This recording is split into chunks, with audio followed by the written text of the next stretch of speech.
Assalamualaikum warahmatullahi wabarakatuh. Halo semuanya, perkenalkan nama saya Aura Nabila Kusmaningrum dari kelas 10F. Di sini saya akan membahas pelajaran ekonomi dengan materi bab 3, yaitu cara mengatasi masalah ekonomi. Bagian A yaitu menentukan pilihan yang tepat. Untuk mengatasi kelangkaan, setiap orang harus menentukan pilihan yang tepat dan paling menguntungkan. B. Memanfaatkan biaya peluang. Biaya peluang adalah segala sesuatu yang dikorbankan. Biaya peluang dapat menjadi suatu dasar pilihan. C. Skala prioritas dan pengelolaan keuangan. Skala prioritas adalah kebutuhan yang lebih penting harus didahulukan pemenuhannya daripada kebutuhan lainnya. Contohnya, prioritas pertama, yaitu kebutuhan primer dan kebutuhan sekarang. Prioritas kedua ada kebutuhan sekunder dan kebutuhan masa depan. Prioritas ketiga ada kebutuhan tersier. Pengelolaan keuangan. Nah, pengelolaan keuangan dapat dilakukan dengan 3 cara, yaitu 1. Membuat pembukuan keuangan, 2. Monitor dan mengevaluasi secara berkala. Terakhir, ada membiasakan diri untuk menabung.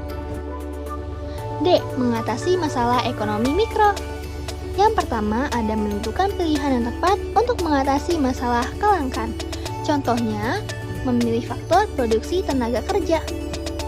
Yang kedua, bersinergi antar pelaku pasar dan industri untuk membentuk satuan yang lebih besar. Contohnya, kerjasama antara Nokia dan Microsoft. Yang ketiga, membentuk kesepakatan di antara produsen dan konsumen. Keempat, menggunakan teknik analisis ekonomi mikro. Dan yang terakhir, ada pemanfaatan analisis biaya peluang dalam rangka menentukan pilihan. Nah, kalau bagian tadi membahas mengatasi masalah ekonomi mikro, sekarang kita masuk ke bagian E, yaitu mengatasi masalah ekonomi makro. Yang pertama, ada kebijakan moneter. Kebijakan moneter adalah kebijakan yang dirancang pemerintah dalam rangka mengaruhi jumlah uang yang beredar untuk memperbaiki kinerja perekonomian. Contohnya, menurunkan suku bunga. Yang kedua, ada kebijakan fiskal. Kebijakan fiskal adalah kebijakan yang bertujuan mengaruhi jumlah pengeluaran dan penerimaan. Contohnya, sektor perpajakan.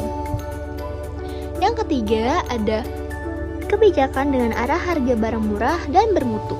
Contohnya, pemerintah menyediakan infrastruktur jalan yang baik. F. Sistem ekonomi sebagai solusi masalah ekonomi. Yang pertama, sistem ekonomi tradisional. Sistem ekonomi tradisional adalah sistem ekonomi yang diterapkan oleh masyarakat tradisional. Ciri-cirinya ada teknik produksi dipelajari secara turun-temurun. Lalu modalnya sedikit, pertukaran dilakukan dengan sistem barter, belum mengenal pembagian kerja, terikat tradisi, dan tanah merupakan tumpuan kegiatan produksi dan sumber kemakmuran. 2. Sistem ekonomi komando. Sistem ekonomi komando ada peran pemerintah yang sangat dominan, sedangkan peran masyarakat atau pihak swasta sangat kecil. Ciri-cirinya ada alat dan sumber daya produksi dimiliki dan dikuasai negara. Rakyat tidak bisa memilih, bebas pekerjaan, dan kebijakan perekonomian diatur oleh pemerintah. 3. Sistem ekonomi pasar. Sistem ekonomi pasar adalah sistem ekonomi yang dimana kegiatan ekonomi, produksi, distribusi, dan konsumsi dilakukan oleh swasta. Ciri-cirinya ada semua sumber produksi menjadi milik masyarakat. Pemerintah tidak ikut campur tangan secara langsung dalam kegiatan ekonomi. Masyarakat terbagi atas 2 golongan, yaitu pemberian kerja dan penerima kerja. Timbul persaingan dalam masyarakat. Setiap kegiatan ekonomi didasarkan atas pencarian keuntungan.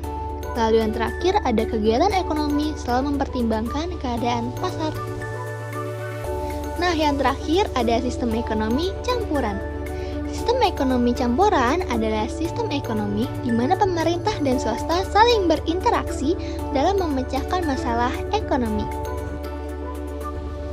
Itu saja penjelasan bab 3 mengenai cara mengatasi masalah ekonomi dari saya. Maaf jika ada salah kata saat menjelaskan. Semoga yang saya sampaikan itu bermanfaat. Sekian dari saya. Wassalamualaikum warahmatullahi wabarakatuh.